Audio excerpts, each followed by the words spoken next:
Well, I'm gonna try this out for a change.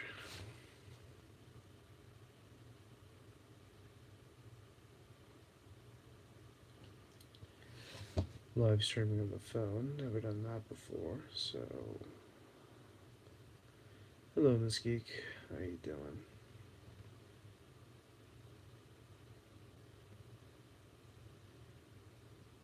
Hey, Mycroft. Looks like we got the usual suspects here. Good to see you all. 8:50 in Greece, nice.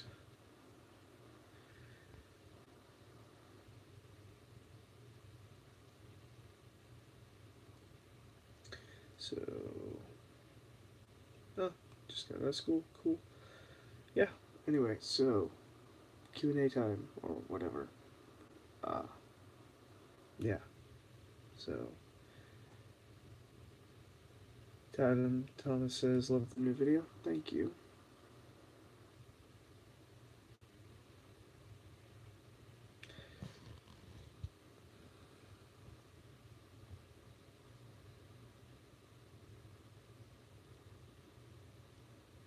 Just gonna wait for some questions, like deduction stuff, personal stuff, whatever. It's an ask me anything sort of deal.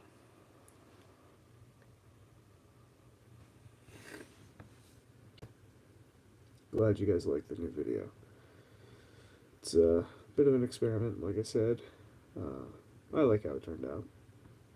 So, we'll see how it goes. Evening to you as well, gentlemen. 39.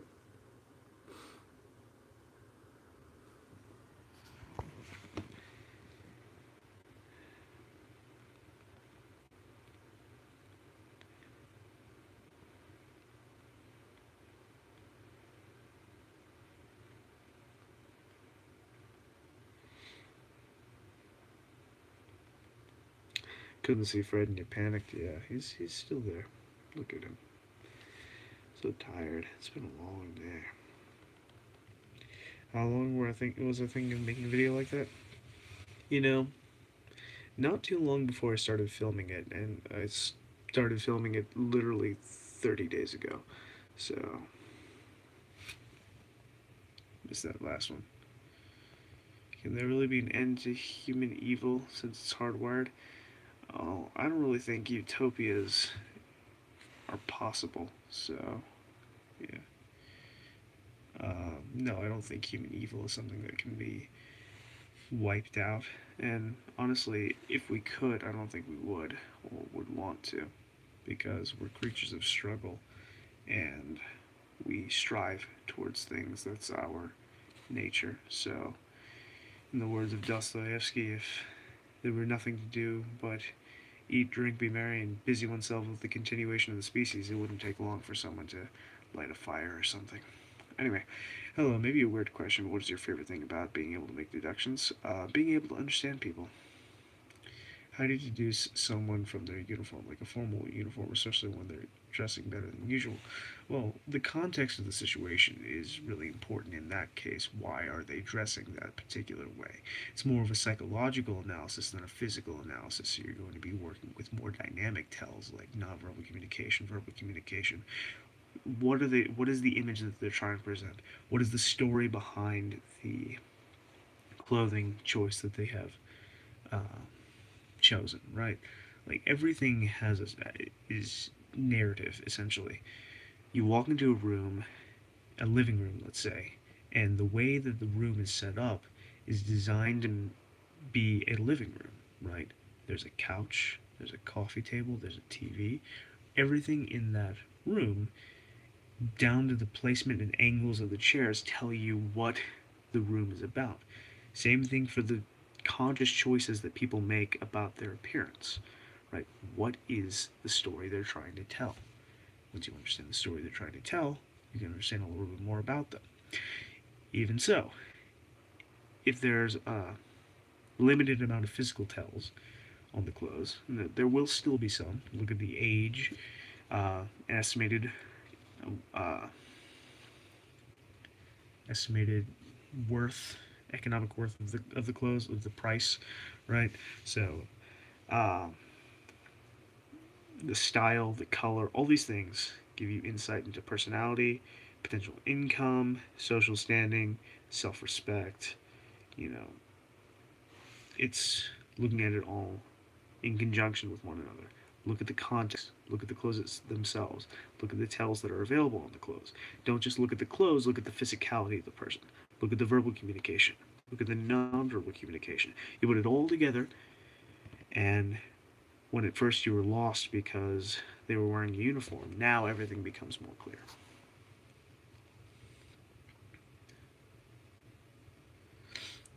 How long have you been practicing making deductions and doing mentalism, stuff like that? I've been practicing deduction for about 5 years now. Mentalism, I'm kind of new at. Do I practice splatter vision? Uh, I don't think so. I might have.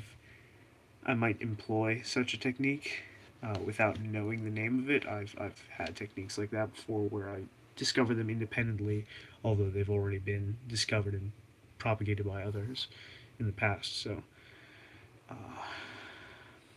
do I quiz myself with riddles? I have some lateral thinking puzzles and other things that I use. Are some people more naturally intuitive than others? Of course, yeah. What can I use deduction for? Anything you want, basically. Anything that has to do with people. And even if it doesn't have to do with people, just being able to more logically assess things is useful in basically anything you want to apply it to. It's the quintessential skill set. Just starting to learn how to make deductions. Do you have any book recommendations about it for beginners? Maria Konakova's book, Mastermind How to Think Like Sherlock Holmes, is a great introductory. Ben Cardall's book, The Monographs, another great book. If you want to get into body language, there's Joe Navarro's book, What Everybody is Saying. There's Dr. Paul Ekman's book. There's the definitive book on body language. Another book that I'm about to start reading right now, which is I've been told by some reliable sources is really good, is the Ellipsis Manual. Uh, yeah.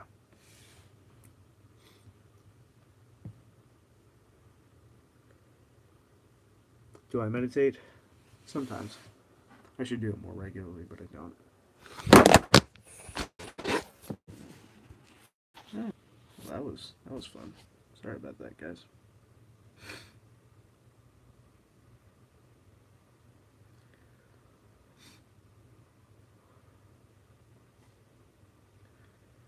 Is there any book talking about effects? I assume you mean mentalist effects, in which case, a good book if you want to get started with mentalism, which has a number of effects you can use, is 13 Steps to Mentalism by Corinda.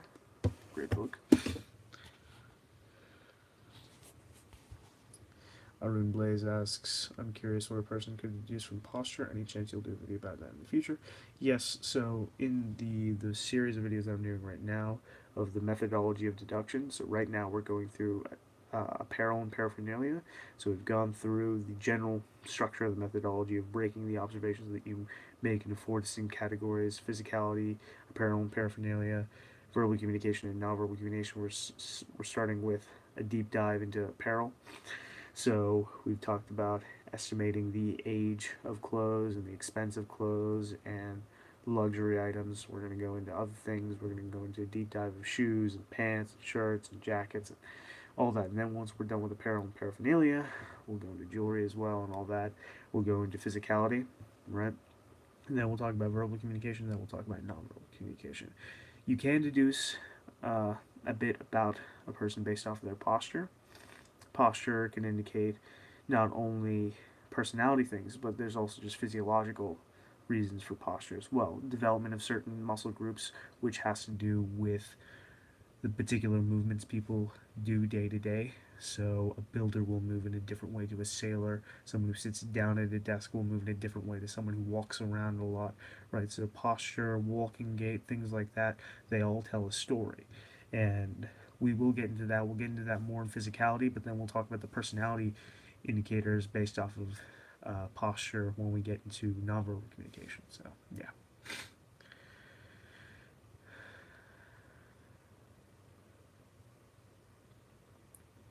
What do I do for a living? I'm a multimedia assistant for a non-for-profit research institute.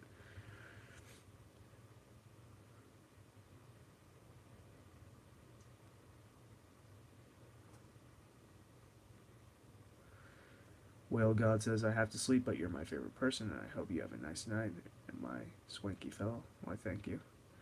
How do you determine if someone is a try-hard poser, i.e. faking it? I assume you mean one in regards to deduction. People, aspiring deductionists go through what I call an emulation phase, where they emulate Sherlock Holmes. They'll dress like Sherlock Holmes, they'll talk like Sherlock Holmes, particularly the BBC adaptation, or whatever particular adaptation or fictional detective that inspired them, whether it's Patrick Jane, Cal Lightman, L from Death Note, Sherlock Holmes. People will go through an emulation phase, and that can be construed as them faking it, and they are. But I did that too when I first started. I don't think that's necessarily a damnable thing. I don't think it's the right thing. It sets you up for failure, but at the same time, I think for a lot of people, it's a necessary learning curve. So I don't know. As far as like people who are past that and are still faking, you know, people who make mistakes and then backtrack to try and make it seem like those mistakes were calculated or that they didn't make a mistake. That's a person who's more likely faking it to look smart as opposed to actually trying to be better. Because if you're trying to be better, you're gonna look at those mistakes that you make and you're gonna look at why you made the mistake, right? And if you're trying to cover it up so that it doesn't look like you made a mistake, then you're not going to be focusing on how to not make that mistake in the future. You're just focused on covering it up, right? So, the mark of a true deductionist or true practitioner of any skill is taking your failure, right? And it's something that everyone needs to work on. I need to work on it more. Everyone does. So, you know, it's not a damnable thing to be fake, as it were. People grow out of that. And I think it's more constructive to offer criticism if it's taken than to ostracize. So, that being said, I do know the type of person that you're talking about, and they are quite annoying.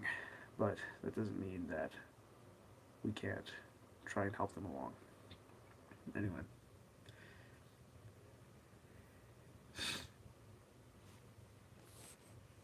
You think being incel is real or BS? I don't know what that is. You'll have to define that for me. If someone wears a wristwatch, is it true that you can tell a lot about the person by the type of watch they wear? I mean, just like any other tell, it's only going to be one piece of the puzzle, so no, you can't determine a lot from that alone. That would be speculation. That's when you extrapolate a large amount of information or a direct conclusion from one piece of information that is circumstantial and not direct. So, a watch can tell you a number of things, right? But only in congruence with other data. Now, say that you just have the watch of a person, right? Let's say somebody left a watch behind. What can you determine about them from that? Well, you can get a much closer look at it there than on their wrist, right? So you can determine more things about them. But, style, expense, fashion choice, what wrist it's on, those things can give you information that you can use, but don't take it as a given, right? Because it could be an outlier.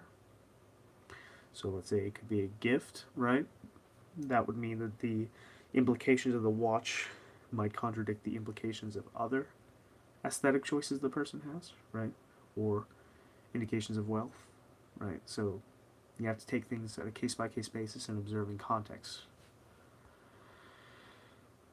Okay.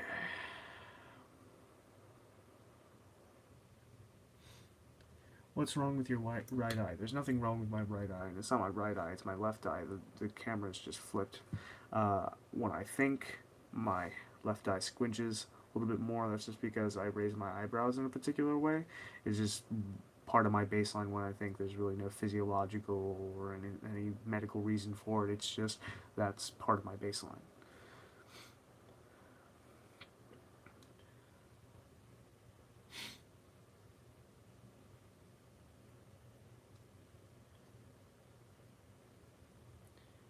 Is it possible to make a mind palace out of an entire town? I'm stuck in finding routes to places based on which direction I'm coming from, struggling with making new time efficient routes. Yeah, you can build a mind palace based off of any location, essentially, just as long as there are peg points. It's more difficult to use a town because there's more distance between the peg points, so actually building the mind palace is going to be difficult for you because you have to walk through the environment multiple times to solidify the location in your mind. But yeah, in theory, you can do that.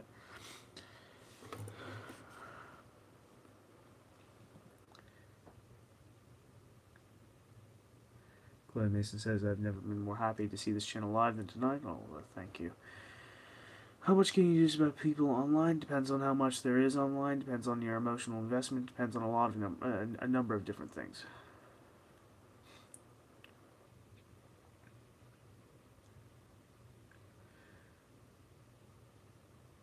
Why the new video is laterally inverted? Because I'm live streaming on my phone,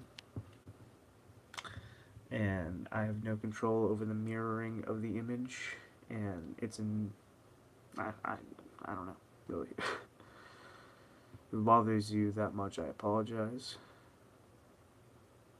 but I can't change that.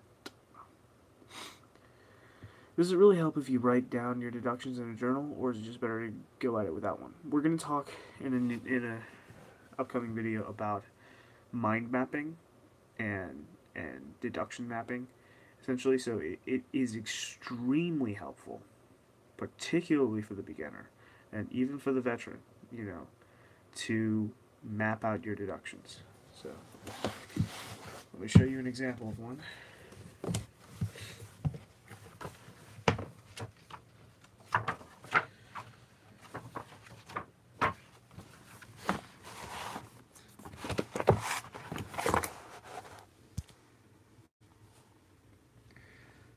So, as you can see, this is what I call a spider chart. So, right here you have apparel, physicality, the center of those you make. The connections between them are obviously, you write down the connections between them, right? This gives you a means of categorizing the data, organizing the data, right? And then, in the adjacent page, you write down all the conclusions that you can derive from that. And then I'll go into working on a way to get it to where you can do this utilizing a mind palace so that you don't even have to write it down. But yes, I would highly recommend that you write down your deductions. Live chat, okay. What kind of music do you like? Jazz, classical, stuff like that. Do you think a person's name has an impact on their personality? Only if they put significance on their name, right? If they are very proud of their name, that could indicate a lot of things about them. But no, it has no intrinsic meaning. Just like culture, right? Your culture only changes you if you, well, I suppose culture isn't the right word, because culture can change you without you even wanting it to, because culture is a very, very powerful force. But I don't know where I was going with that. Sorry about that one.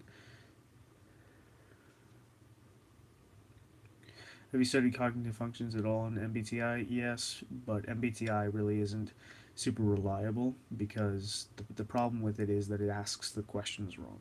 So in a personality test, you might be asking 50 questions, but you're really only asking 5 questions. And those 50 questions are designed to ask those 5 questions in various different ways. The problem with MBTI is that you can take the test one day and get one score, one personality type, and then take the test another day and get a completely different score based off of your mood at the time, right? So it doesn't make it as reliable as other personality models like the Big Five personality model, which is used basically as the gold standard by psychologists. I believe it was developed by Huion, but I might be mistaken on that one. Measures your personality on 5 levels, and it doesn't attempt to get too specific like MBTI does. MBTI, I think, overarches and tries to tell you too much about a person and the cognitive functions. So,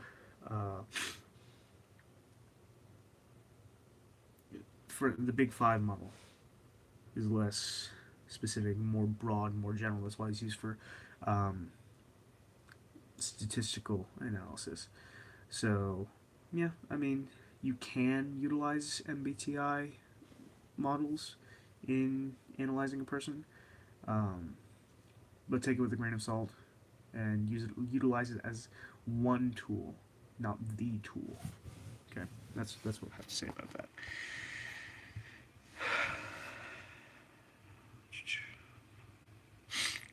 What's the story behind Fred the Frog? I've had him since I was 6. He's basically been my companion, and I talk to him when I'm alone. Helps me think. How long does one of those charts take to observe all those things and write them down? About 8 minutes. If you don't mind me asking, how's Logan doing? He's all right. He's getting back on his feet. We raised over $200 for him. I'm going to be chipping in myself here, and then giving him the money that we've raised. If you still want to donate, there's a video I posted called "I Need Your Help," and there's a GoFundMe link in the description there. Basically, he lost his job, and he just needs some a little bit of a financial safety blanket. Although he did get a job interview and got hired on a new job, so you know he's gonna be okay. Is the thing. It's just like that I wanted to make sure that he had the necessary safety blanket, in transitioning from jobs, So since uploading that video, he has gotten a new job, which is good. Okay. I don't like my last name. It rhymes with macaroni. So, I mean, that's fine. Whatever, you like it, you don't like it, it's cool. Jazz, question mark, have you ever listened to Weather Report or Return of Forever? Bands from the 70s and 80s. Not really my speed. I'd probably listen to them a couple times. Opinions on Jeremy Brett. He's a good actor. Sad story about the man himself. But yeah, I like his rendition of Sherlock Holmes. It's pretty true to the books. Who was the first to donate to Logan? I forget. I would check it out. I would check it. I would look it up right now, but I left my computer at work, which is why I'm live streaming on my phone.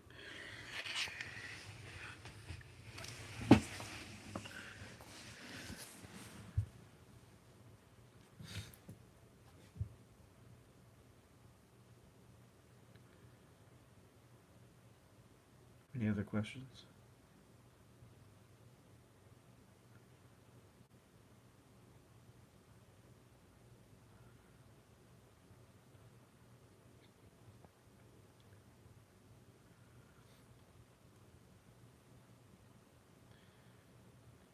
What was your motivation for this live stream?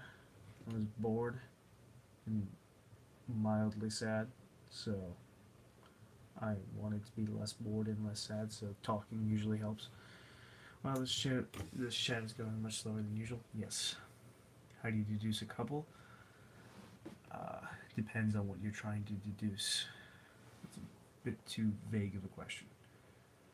Who plays your favorite Sherlock? I honestly really like the Benedict Cumberbatch version. Is it a rabbit or a duck?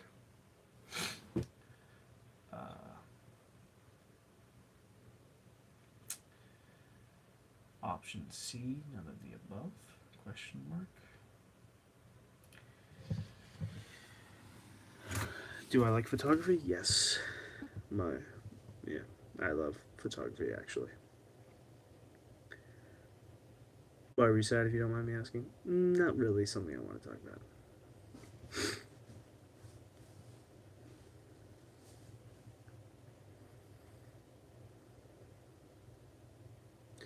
What if God was real? That's a loaded question if I ever saw one. What if God was real? Sorry, that made me laugh. What a loaded question. Rules for the live stream. I don't talk politics and I don't talk religion. Okay? It's polite society here. Do you have a Watson?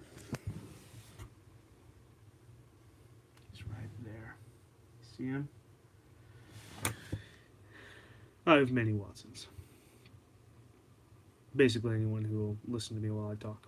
Have you ever tried or thought of writing a book about deduction? Yeah, I've tried several times. I'm working on one right now. We'll see how it goes. They usually just help me compile my thoughts. So,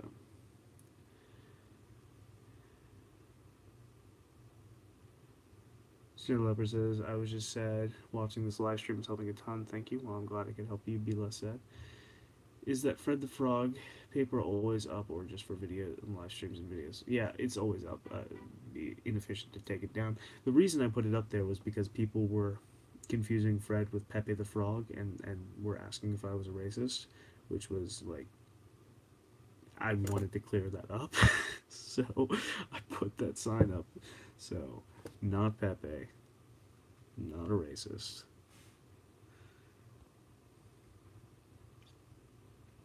It's interesting to see you, the way you see yourself in the mirror. Yeah. It's normal to me. Do you think they will make a season 5 of Sherlock? I really hope they do. I honestly have no idea. I hope they do as well. But Cumberbatch and Martin Freeman are working for Marvel now, so I mean, like, they're busy.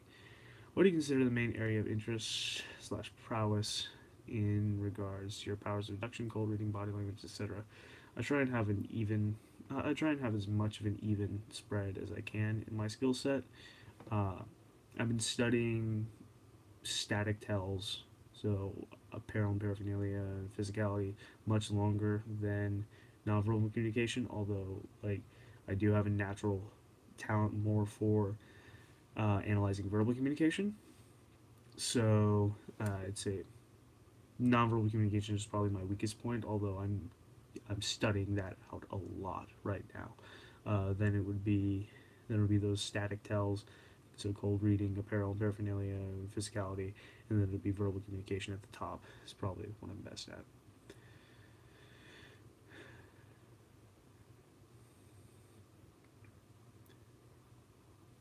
Do you have deductionist friends in real life?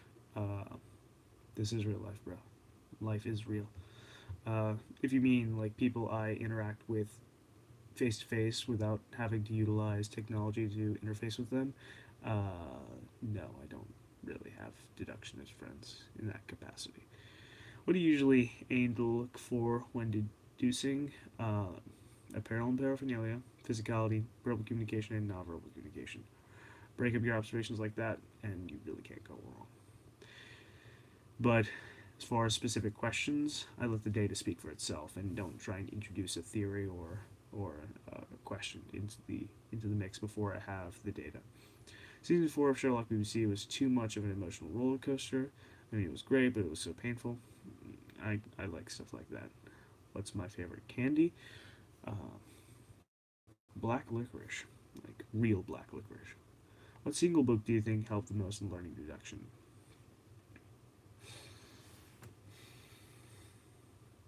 That's a tough one. I don't really know if I can answer that. How do you get rid of bias and be as neutral as possible when making deductions? Well, you can't get rid of biases. They're kind of hardwired into your brain from years and years of conditioning. The thing about neural circuitry is that it's very difficult to break that down, right? What you can do is you can set up new circuitry that counteracts the old circuitry. That's how you fight addiction. That's how you fight your biases. Is that you train yourself to be able to look for your biases, right, and be able to recognize them. So mindfulness meditation helps. What I tell people to do, my Patreon students, what I teach them to do is journal their emotional triggers for a month. Like every time they have an emotional response to something, write it down, and then at the end of the month, categorize it based off of the emotion. So everything that made you angry, everything that made you sad, everything that made you happy, regardless of severity. And then look at all those things, like look at all the things that made you angry, and then extrapolate the common themes. And there'll only be like a few, 2 or 3, maybe 5 themes that those events had in common. Right? You extrapolate the narrative and you understand what it is that actually makes you angry. Because it's not the situation is a manifestation of an underlying theme, right? So you understand those, you understand your emotional triggers, you understand really yourself a lot better. And that opens up a whole new wealth of information as to why you feel certain ways about certain things. And that shows you where your biases are. Then, in combination with mindfulness meditation, as soon as you feel that emotional response, you feel that bias coming in to your thought process, you stop yourself and you breathe. Right? Your heart rate will increase. Your job is to get it down again. So you breathe.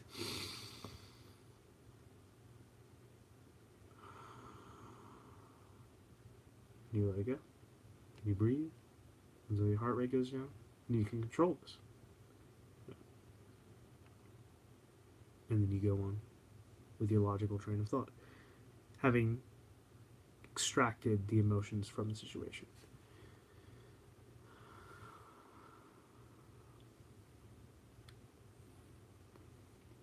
What inspired you to continue pursuing deduction after you started? Was it just a hobby, something you wanted, etc.? Well, I've had multiple points in my life where deduction didn't really seem like something I wanted to do anymore. First thing that helped me get back into it was the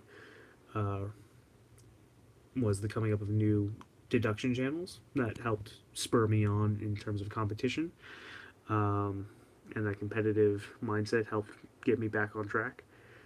So that helped. The community helped me from time to time, meeting new deductionists, talking with new deductionists, being introduced to mentalism, reading books about deduction has helped. About a year ago, went through a breakup, didn't really see it, or well, I saw it happening, but I didn't want to see it, right? So after that, I was like, well, what the hell is deduction for? If I'm not going to be able to protect myself from stuff like that. And so I wrote a vague post about that on my Facebook page, and then Ben Cardall messaged me a little video, kind of just encouraging me, and that was it. I was like, yeah, I am a deductionist. That is what I'm not going to stop. Beat. So it doesn't matter how many times I fall, how many times I fail, how many times I get. It is who I am, and I'm just gonna get better and better and better and better until I'm dead. So.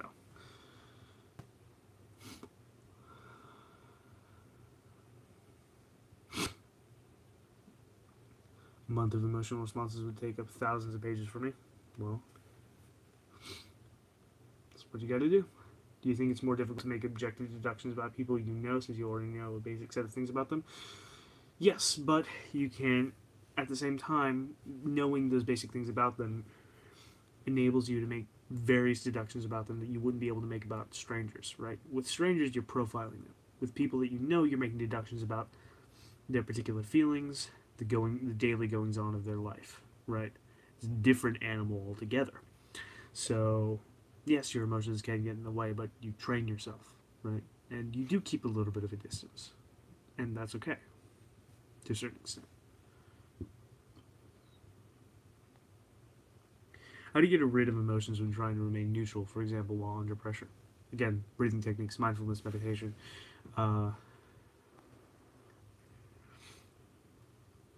I've had a hard time staying focused long enough to make deductions.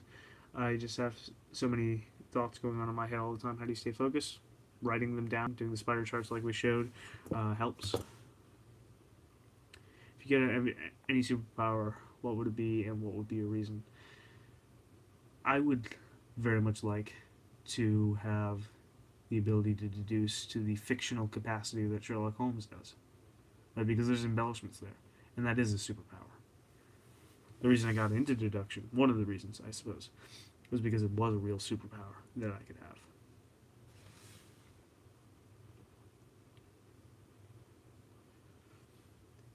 Any good resources for learning mindfulness meditation? Mindfulness meditation is extremely easy to learn. You don't need a lot of formal training in it. It's literally just a breathing exercise. You sit down. You can sit down in a traditional meditative stance. That primes your brain to get into a meditative state, but it's not necessary. You can sit down in a chair. Just make sure you're not going to fall asleep. Close your eyes and focus on one thing. Most people focus on their breathing. You could do something else like focus on a candle. Sometimes I focus on water, like I'll go into the shower and I'll mindfulness meditate, and I'll focus on the water pouring over my body. But the traditional way is just to focus on your breathing. So you breathe, and you feel every aspect of your breath. You feel the air curl around your nostrils. You feel it inflate your lungs. You feel your body. You feel that rejuvenation of the air. You just focus on that, and you let it go. You feel that exiting you, and then you bring it in again. And you just focus on it, and it takes 10 minutes a day. 10 minutes a day for a few months, and your neural circuitry will change. Like, there have been studies done on this, that your brain will start to look like the brain of an experienced meditator after a few months of mindfulness meditation. How was your daily life being a deductionist? I imagine it changed a lot before being one. Yeah, that's kind of what my new series, the Day-to-Day Deductionist series, the docu-vlog series, is trying to show. I'm going to show more of how deduction fits into my daily life in the next episodes.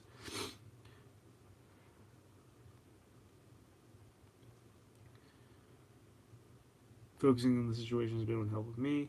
Best way I can describe it is shifting focus on my emotions to solving the problem. Ask what brought the pressure. Okay, that was a good answer to a previous question. Another answer to Chloe's question. I found an app on the App Store called Oak. It has breathing exercises and meditations on it. It's free too. Cool. Have you tried your hand at creative writing? I admire your vocabulary and word usage. I was really big into creative writing in school. In 9th grade, we had this project where we had to do a narrative writing, and it had to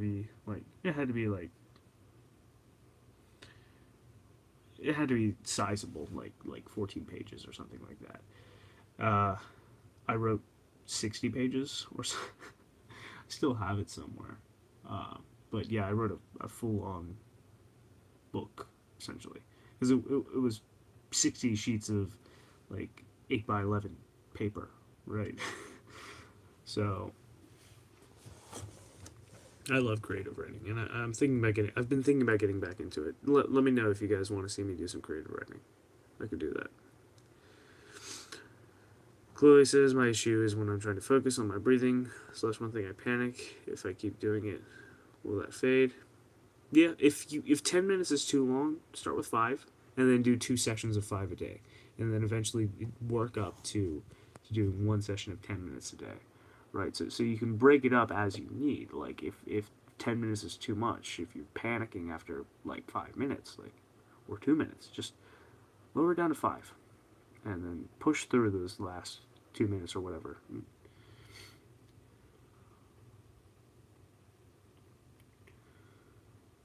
Okay.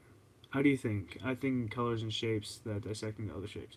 So I think more in words than images. Other people think in images more. I am training myself with visualization techniques, particularly in utilizing the mind palace. But I generally think in words. I'm a very language-oriented person.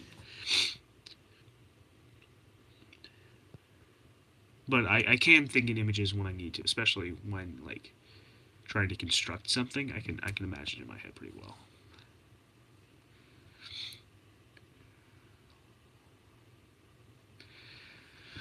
Other than deduction, what else did you study? History, art,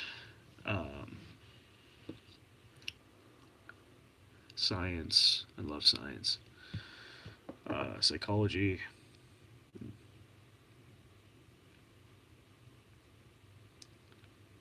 Yeah, those are the big things. Definitely welcome more creative writing. I just don't know how that would manifest into actual video. The most I can think of is audio narration. I probably wouldn't make it into a video, to be honest. I'd probably just like upload it on like some like on my website or something. I don't know. I'd figure it out, but I'd advertise it on the channel, but I probably wouldn't like post any videos about it unless like the unless it got popular enough for me to do like audio versions. Yeah. So sorry, I have allergies right now. How often do you remember your dreams? I found a small correlation between visual thinkers and vivid recall of dreams. I don't really remember my dreams often. Or I know like the situations in which I'm going to remember them. It's when I sort of wake up and then I fall back asleep in the morning. Those are the dreams that I remember. It's because my mind is closer to being awake, right? So more of that waking area of my brain is active. So there's going to be more attention because you dream every night. If you didn't dream, you'd go insane, right? Even if you don't remember your dreams for months or weeks or whatever, you're still dreaming because if you if you didn't dream, if you didn't go into REM sleep and dream, you would go insane.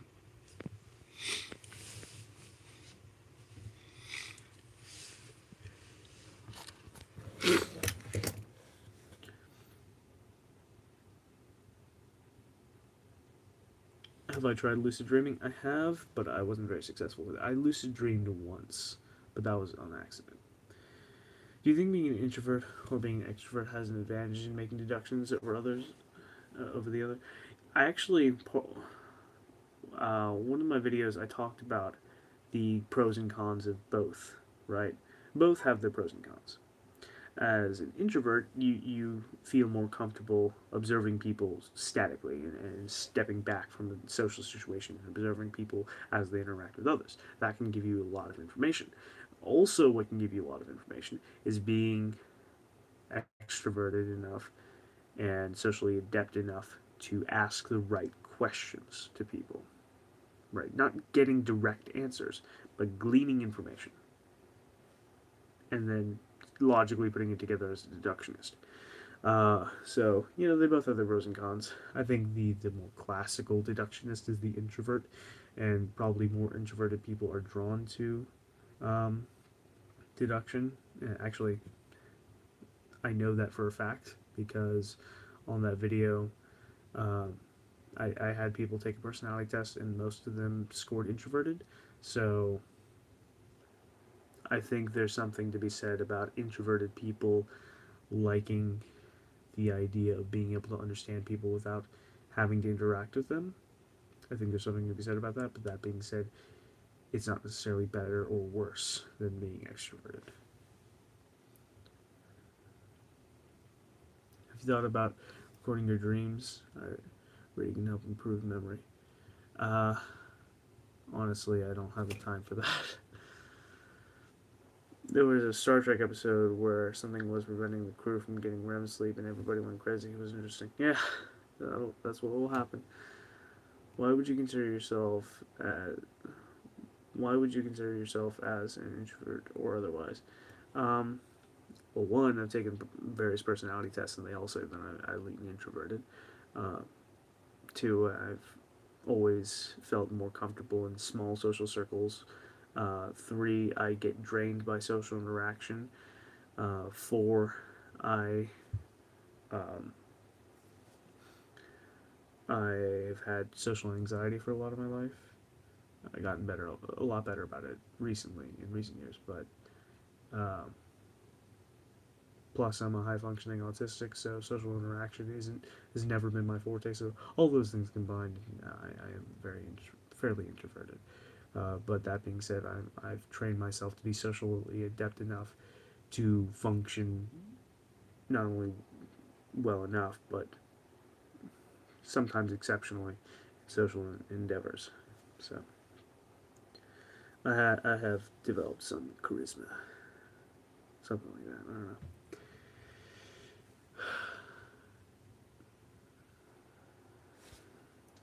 Questions.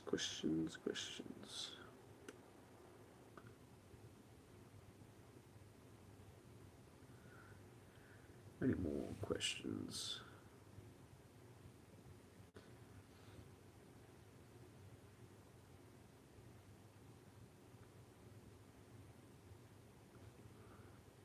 What do you define as intellect? That's another difficult question, but I'll give it my best shot. Intellect, it's a very tricky thing because there's different types of smart, right?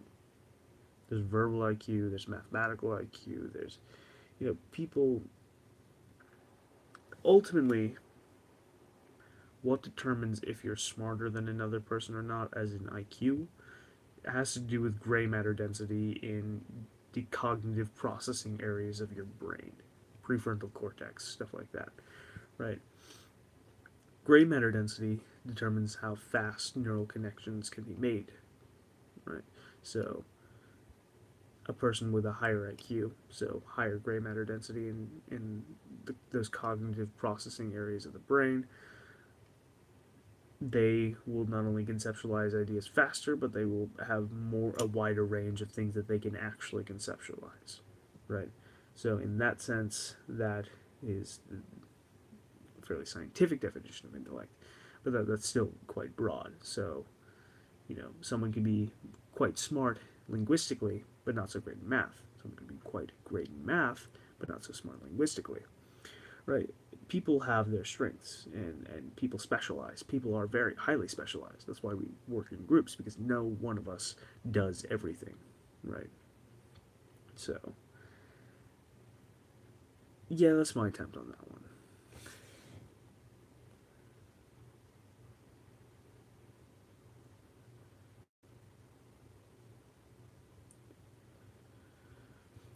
Where should I start for observing a person? Shoes. Always check the shoes. What types of grades did you get in school? Basically A's and B's. I probably could have gotten all A's if I tried harder, but I was more interested in other things, and the curriculum kind of bored me. That being said, I was more inclined to science and English and history than I was math. Math never really clicked with me because it was abstract in a way that I didn't conceptualize very well. But when math was introduced in science class, for instance, like physics and chemistry, I ate that up. Like, I picked up dimensional analysis pretty quickly in chemistry, and I loved it. As soon as there was context for the math, I got it pretty well. But Anna says, I'm also high functioning autistic, AS to be precise. Do you think having difficulties in social situations encourages and motivates you to improve on deduction and or perception, etc.? Honestly, it's been probably the primary driver for my pursuit of deduction, being the desire to understand people better.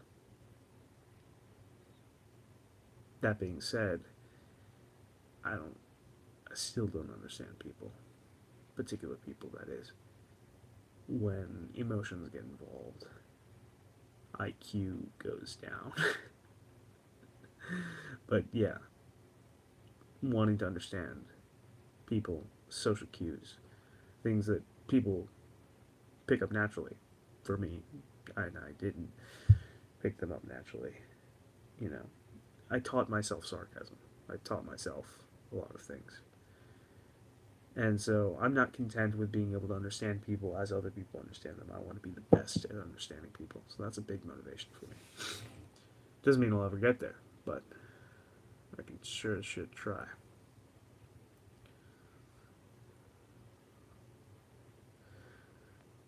Still Leopard said they'd love to see some creative writing. Alright.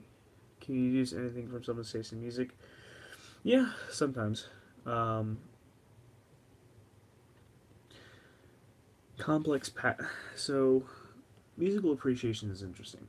So, the stereotype of intelligent people liking classical music is a stereotype for a reason, because classical music has highly complex patterns, and it takes a higher IQ for a person to truly appreciate those complex patterns.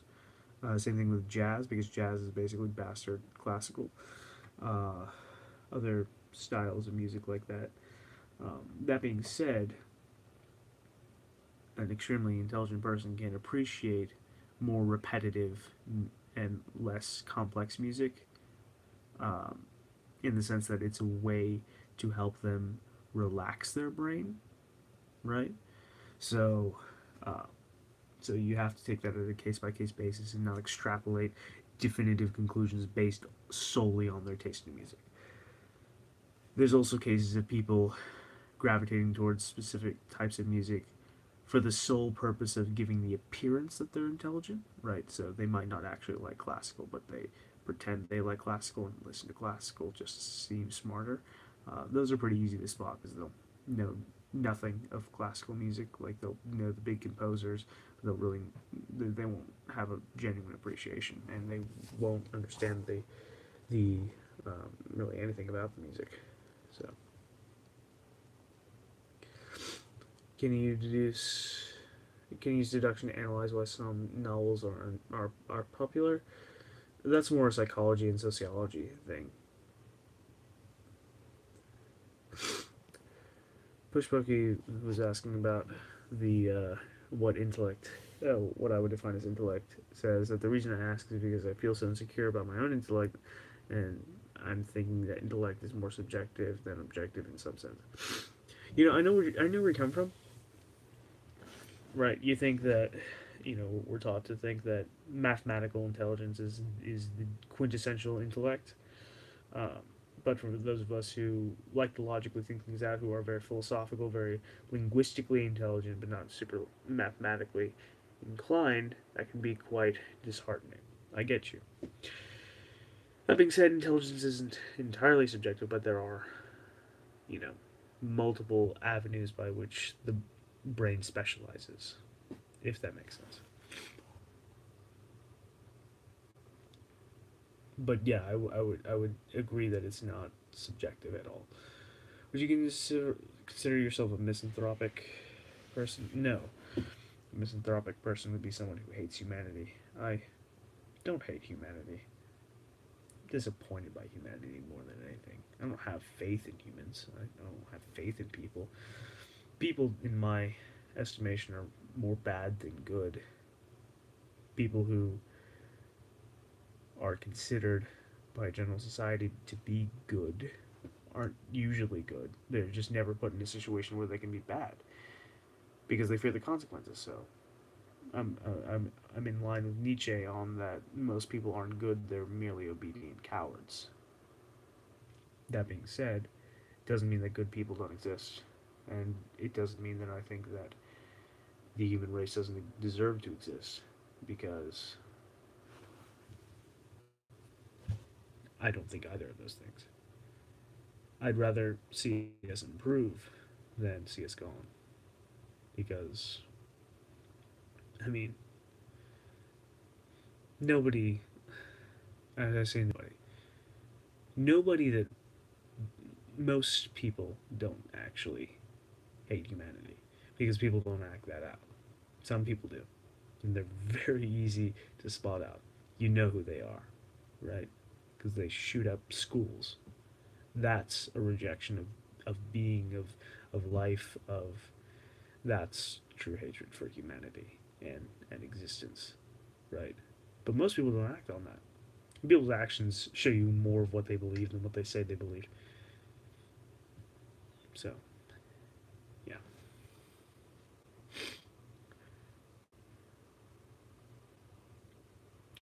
Favorite toy you played with as a child? He's right there.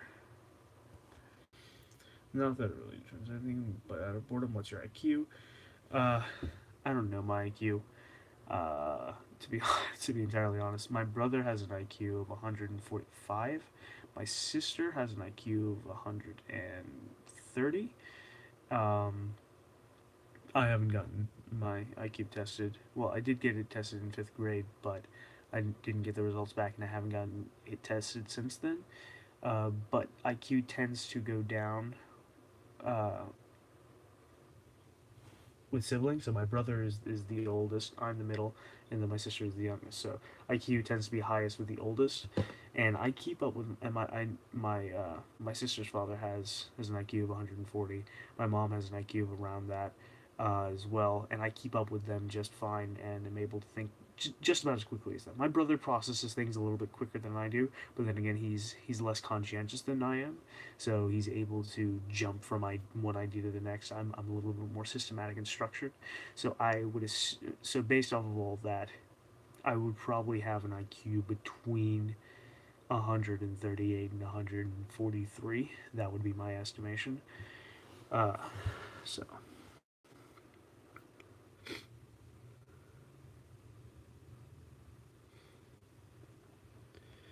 Are deductions more bad because of genetics or culture?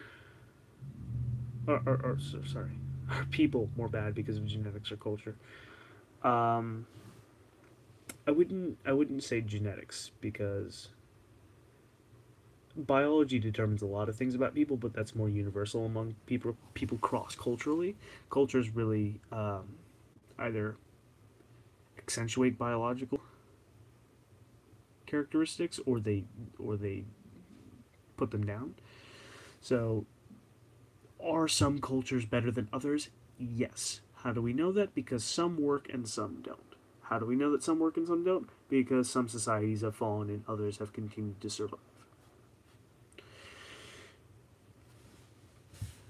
It is what it is. What are your thoughts on MBTI? Do you think that what people think their types are tell something more about them than the actual types? Oh, that makes sense. Yeah, I understand what you're saying. You're saying, does the type a person gravitate? Does the type that a person has indicate more about how a person sees themselves than what they actually are? That's certainly possible. Again, there are problems with the MBTI method, and I think subjective bias is part of that for the person taking the test. Mood is certainly a factor. You can take the test one day, get one personality type, and your mood can be different, and you can get a completely different score on a different day if your mood is different. That's not a personality test because the personality is supposed to exist across mood changes. Because moods are temporary things. A personality is semi-permanent. Personality is really deconstruct and reconstruct from fairly traumatic incidents or long periods of time. How did you teach yourself sarcasm? Systematically.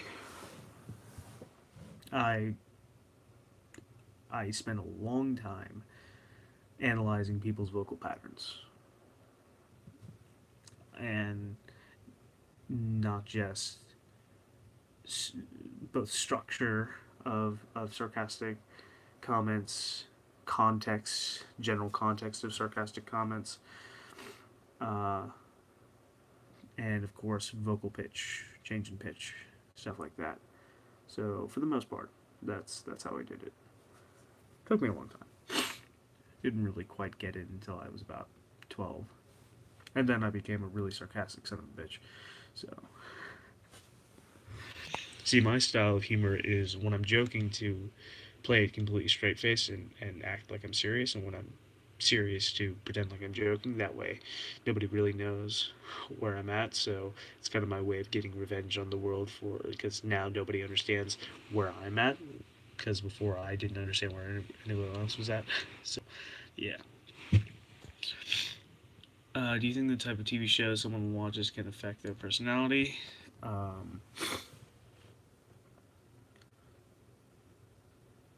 I think it reflects their personality.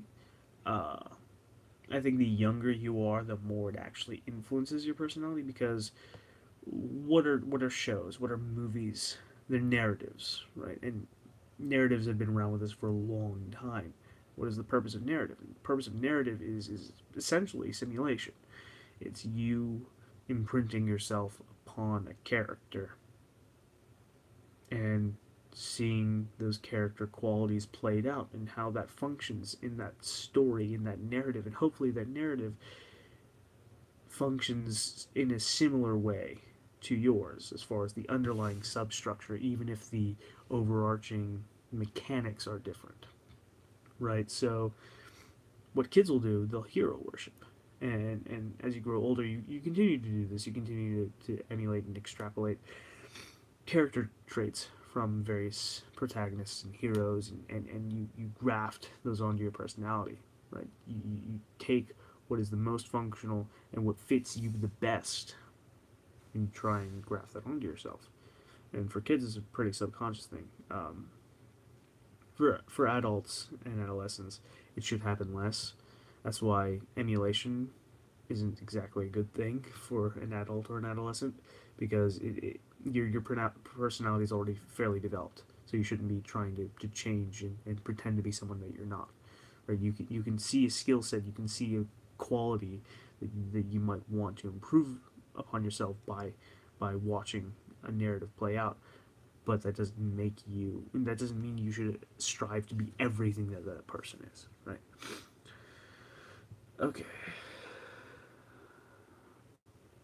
I think very abstractly, and this is occasionally makes it difficult to formulate ideas in a clear, concise manner during this conversation. Any tips on this? Write. Journal. Write down your thoughts more. If you can write effectively, you can speak effectively. Just write. Write more. Try and write down your abstract thoughts. Is there any career on helping deducing looking like a detective? Well, if you want to be a detective, then that's the kind of career path you should go down, right? And you'll learn chronology, you'll learn psychology, you'll learn methods of observation, methods of investigation, stuff like that. As far as deduction is concerned, psychology is a big one to get into, but there really is no school for it. There is no career path for it. Mentalism is probably the closest thing you're going to get. What kind of videos on YouTube do you watch the most? Psychology lectures, probably. Sometimes I get on like political nonsense just to amuse myself, but I kind of really hate politics.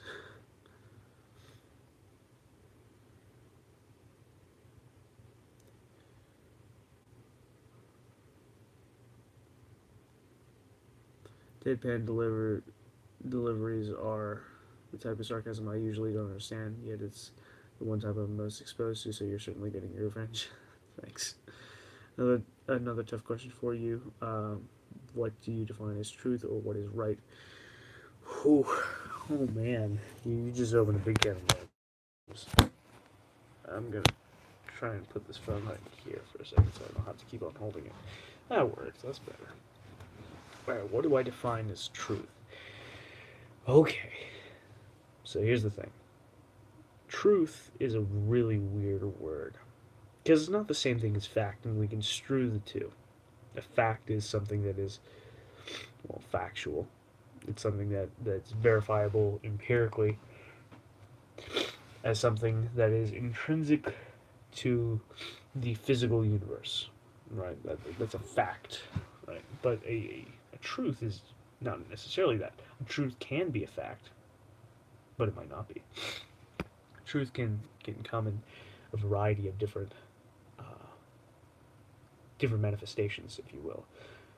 You know, an arrow flies straight and true. Well, what the hell does that mean?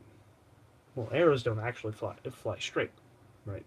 They sort of bend and warp as they fly, but they fly in a straight path, but the arrow itself is twisting and warping as it's going along. So it's not exactly straight. It's not exactly factual, but it's true. It's true enough.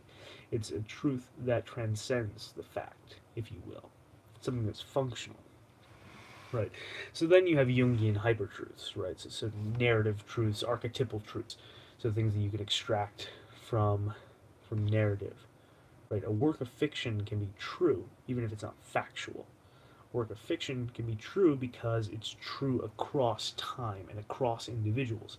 Macbeth is true even though it's not factual, because those psychological truths are true across time, across people. Right.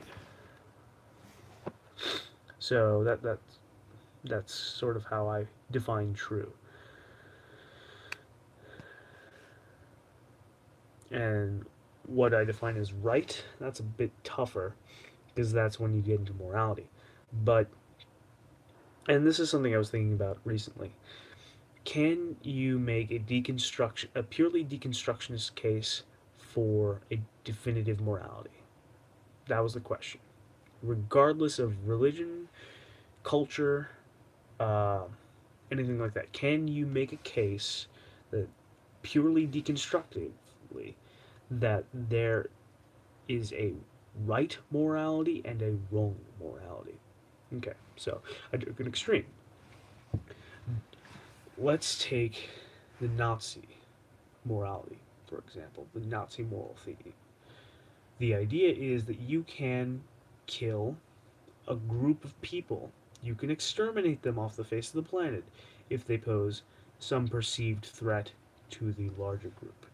So, the Third Reich cordoned off the Aryans as being the favored group, and everyone who wasn't, so Jews, blacks, etc., as being filth and dangerous to the Aryan, to the purity of the Aryan race. Right? Completely stupid, but it was their moral philosophy. Right? So take that to its extreme.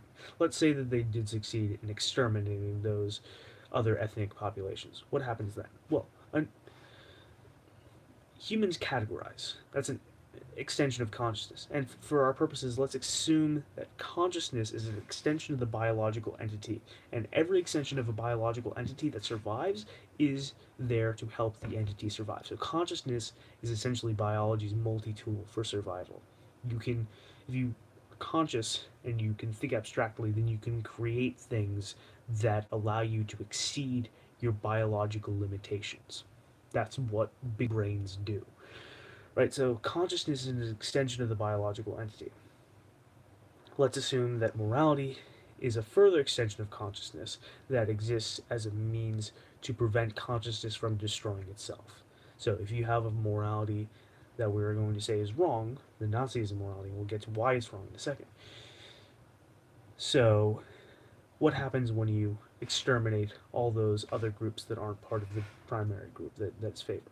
Well, once you have just that one group, it doesn't stay one group because another extension of consciousness is to categorize. You will categorize. Even if everyone has blonde hair and blue eyes and is tall, you will still categorize based off some arbitrary criteria. What happens then? Well, what happens when one of those groups, who are categorized on some different metric than race, what if they are perceived to have a threat to the larger group? Well, then they get exterminated by the predication of the moral philosophy that was put forth originally. You do that enough times, and you end up with two groups. The population is much smaller because everyone else has been killed. Right? Eventually, those two groups have the potentiality to destroy each other. And then consciousness, the extension of the biological entity, and therefore the biological entity, cease to exist. By Darwinian standards, you can't have that. That's wrong because what is right as far as what is real as far as biology is concerned is the thing that survives.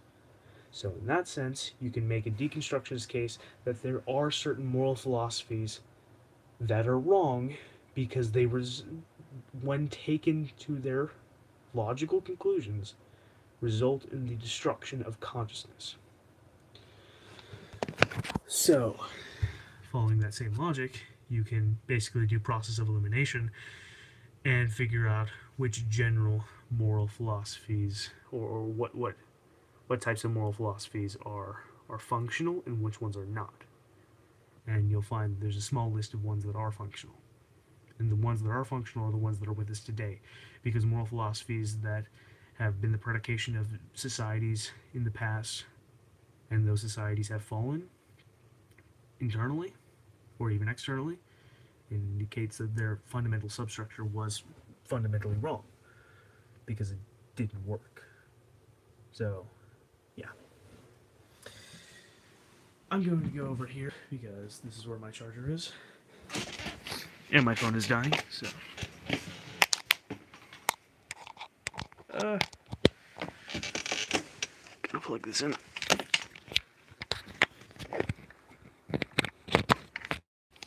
Alright.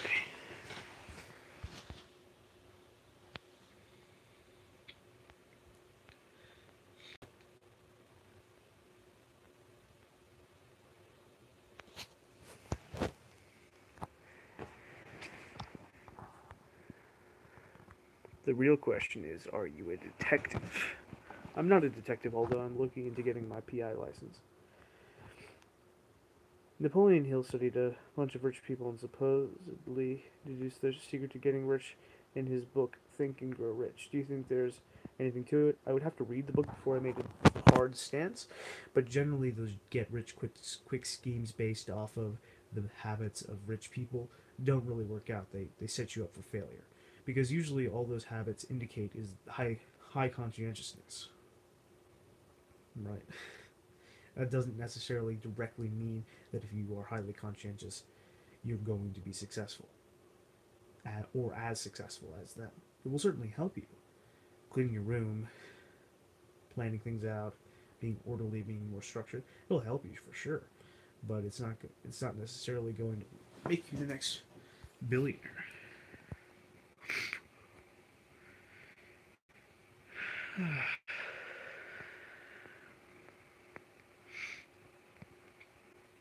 Hey, shout out to you, man. You really helped me out a lot.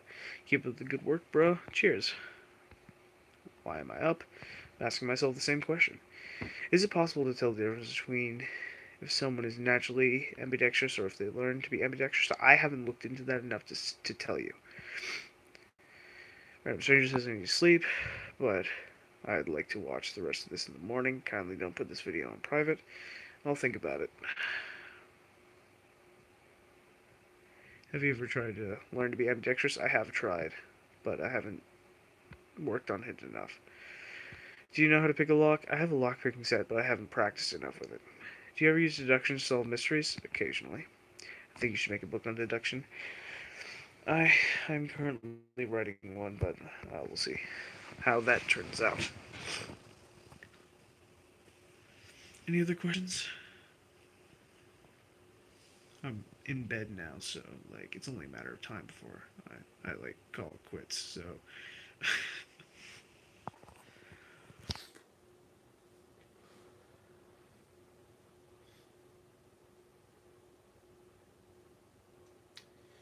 Why do you put these streams on private? Because I don't like having the live streams, uh, like pollute the upload the upload tab.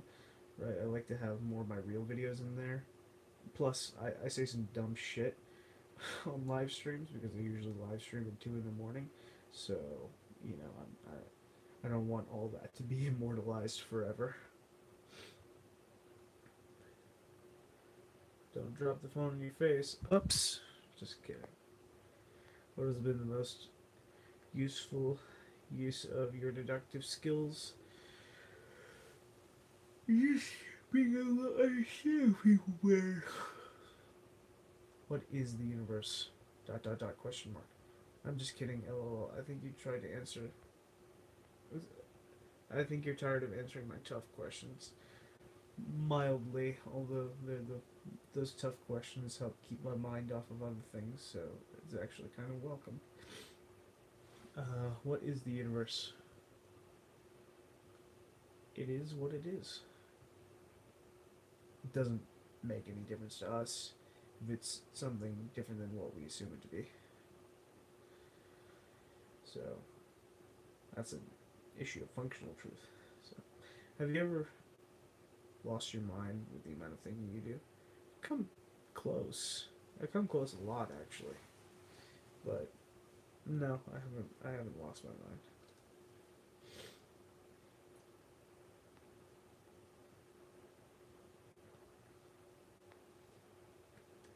If your sweet is a sweeter, are you the sweeter? If you okay. If you sweat in a sweater, are you the sweater?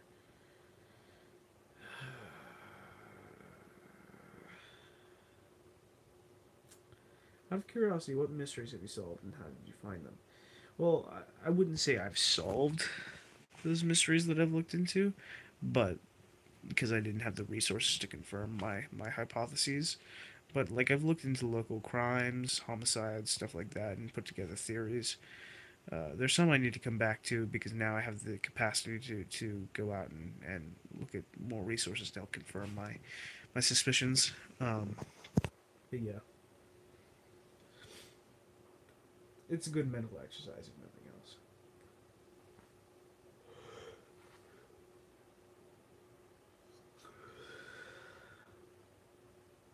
Ever deduced to impress someone? Yep. What do you think? Criminology? Question mark. It's an interesting study and one that I intend to study out more and more.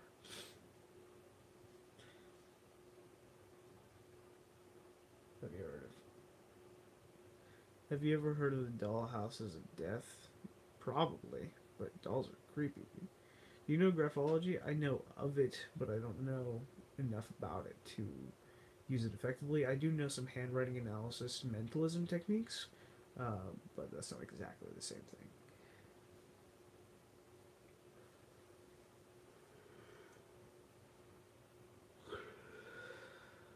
When I get tired, my motor functions in my brain start to work really slow.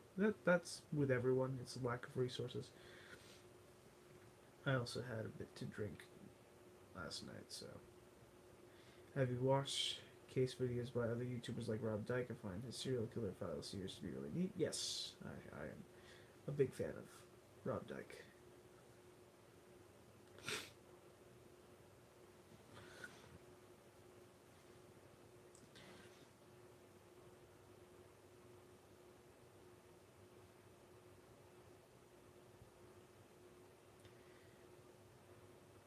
You should learn. My friend knows graphology, and it's scary how much it actually can get correct about someone. Yeah, I do intend to look into it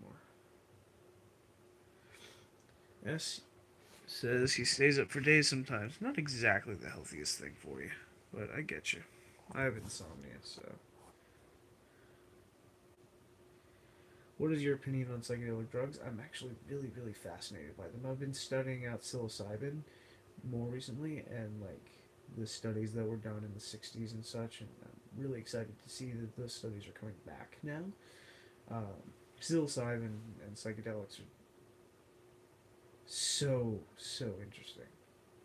I don't know if I'll ever try them, but I'm certainly studying the shit out of them right now.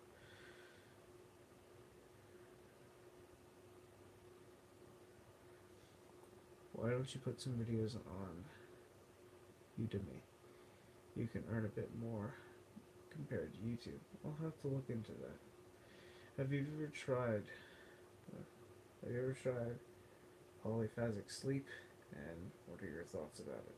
I have no thoughts, and I have never tried it. The doll houses of death were created as an observation exercise. They are based on real cases and are extremely detailed. They even matched the lighting in the rooms of the houses. Oh, that's cool.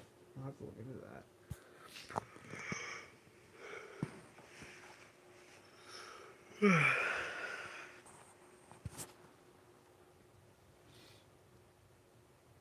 I think I am gonna go to sleep now, you guys.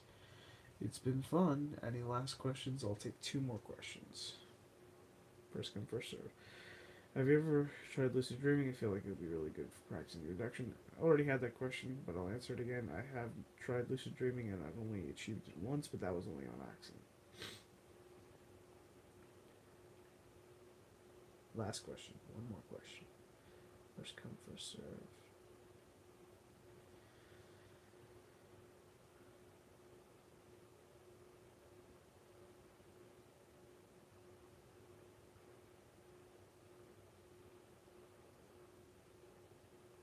Tits or ass?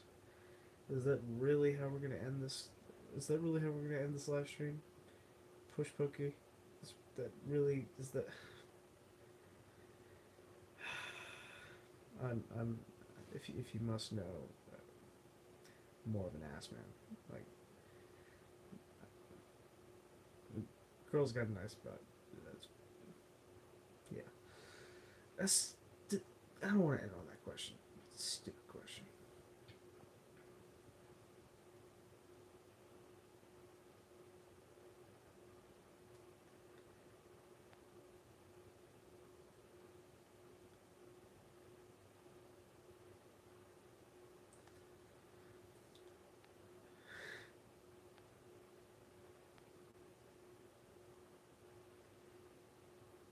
Okay, last question here. Can you tell what is the difference between deductive and inductive abductive reasoning? Absolutely. And I have explained that in certain videos. So yeah. Hope we all learned a little bit about me today. Good night, everyone. Good night. Where's the stop button on this? Thank you. Sleep well, everyone.